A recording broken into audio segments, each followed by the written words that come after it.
The essence of theological understanding of synergy, which from Greek means joint, coordinated action, is a coordinated harmony between divine energy, which is grace, and human energy, which is will, in the matter of salvation of a man, of course.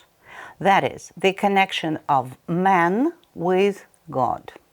According to this understanding of synergy, a person is able to contribute to his own salvation, to participate in it.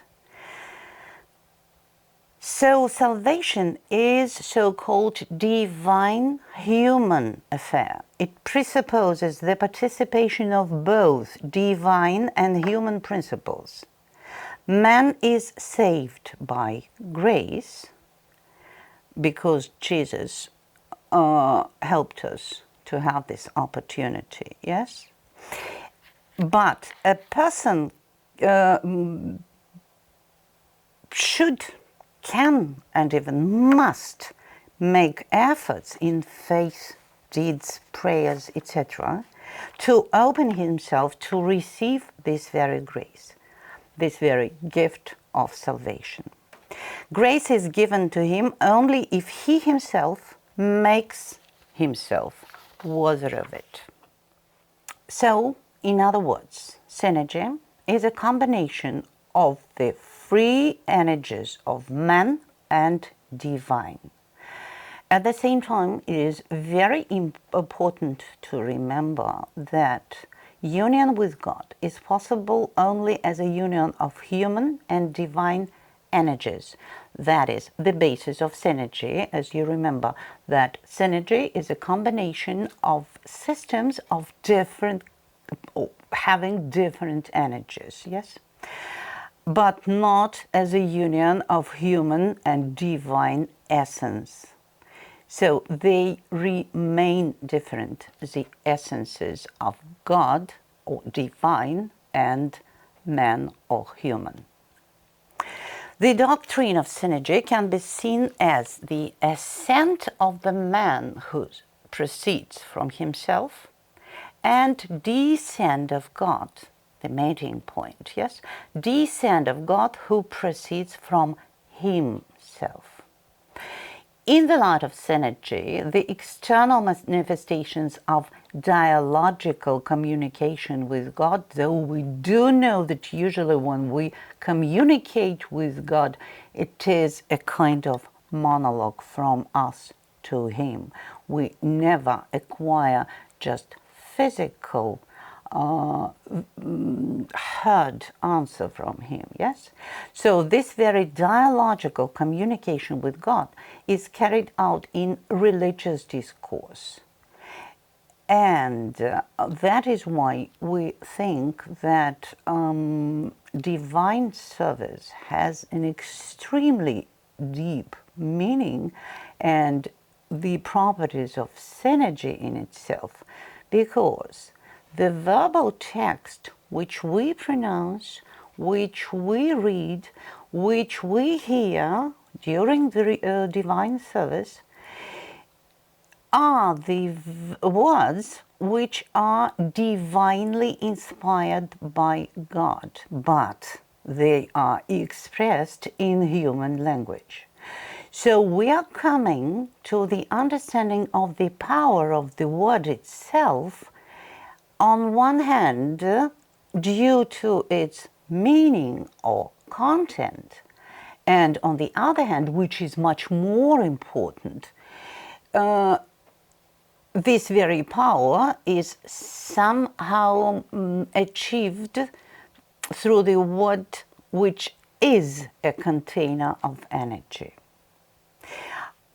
I would like to illustrate it with a citation of a famous theologist, Pavel Florensky, who told, "Only through the word does the action become a sacred action, and through the invocation of the names of God, the sacraments of the Church are performed." Let's speak about linguosynergetics of discourse, which is the topic, one of the topics of the lecture today. And I would like to introduce you the model of synergistic research of a complex self-developing system to which discourse refers as well. So, we have 5 stages of the development of the discourse. Just imagine we have a complex open system in motion towards the attractor, which is at some stage of relative equilibrium, which I called homeostasis when I spoke about the characteristic features of discourse, yes? Determined by the order parameters, which are the factors that control its functioning. So, the first stage is just the homeostasis, the system which is in relative equilibrium, but it is somehow tending to approach the attractor. Stage 2 is called breaking the balance. How it happens? Gradually, dynamic processes inside this very system and signals from the external environment. You do remember maybe that one of the characteristic features of this system is openness, so some external factors also can influence it. Break the balance and lead to the emergence of random chaotic oscillations, which we call fluctuations. Intensifying these fluctuations can lead the system in such a way that it approaches the branching point. We call this branching point bifurcation, the point of bifurcation, the point of choosing a further path. That is the second stage. Due to the breaking of the balance, we achieve fluctuations and we approach branching point, the point of the choosing of the direction of its development. Stage 3. At this point, any signal can be a push, some impulse to the development of the system in one or another, not necessarily, unfortunately, better direction. That can be called just the last drop in a cup, yes? When everything is filled up and at this very point, the last push can change the development of the system.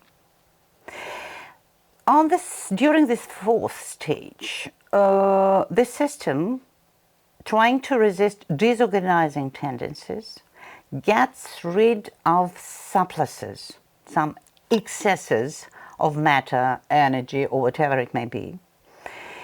These surpluses are dissipating into the external environment. At this very moment, there is an influx of some resources from outside, which help to streamline the system. In the end, during the 5th stage, as a result of the complex non-linear, as I told you before, this is one of the characteristic features of the discourse. So, as a result of complex non-linear interaction and mutual reinforcement of different components, this very moment of emergence appears. So, the system acquires spontaneous properties that are not characteristic of the individual elements. That is the main moment, the main achievement of the developing of self-developing system. Acquiring of some new properties which are not characteristic of any of the components of this very system. that is why when we speak about linguosynergetic of discourse, from the point of view of theological linguistics, the best and the most vivid and the most sacramental example of this very synergetic development of the discourse is the ritual of worship, which in itself is a semiotic manifestation of synergy. As a country with long-standing and deep religious traditions, I hope you do know that any Christian divine service combines of two main elements. Two movement worship is characteristic of our Christian religion. The first movement is the Word of God, and the second movement is Eucharist or the Communion. The spiritual life of a believer does not begin with the imagination of the object of faith, but with a ritual foundation, which are gradually leading to the imprinting of the object of faith in the prepared mind.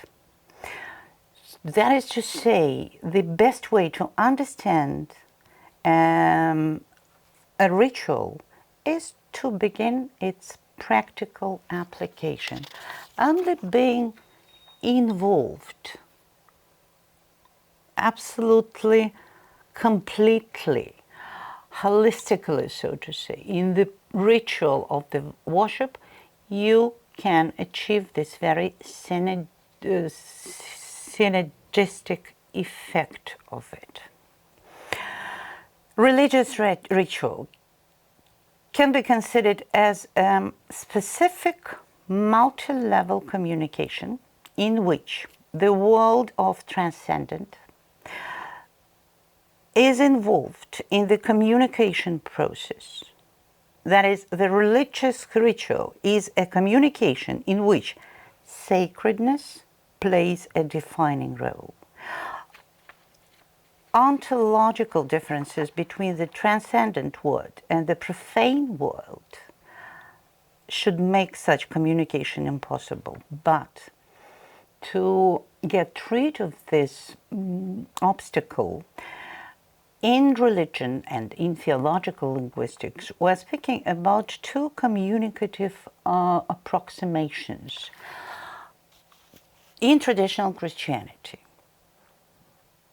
the first type of approximation is represented by the dogma about incarnation of the Son of God.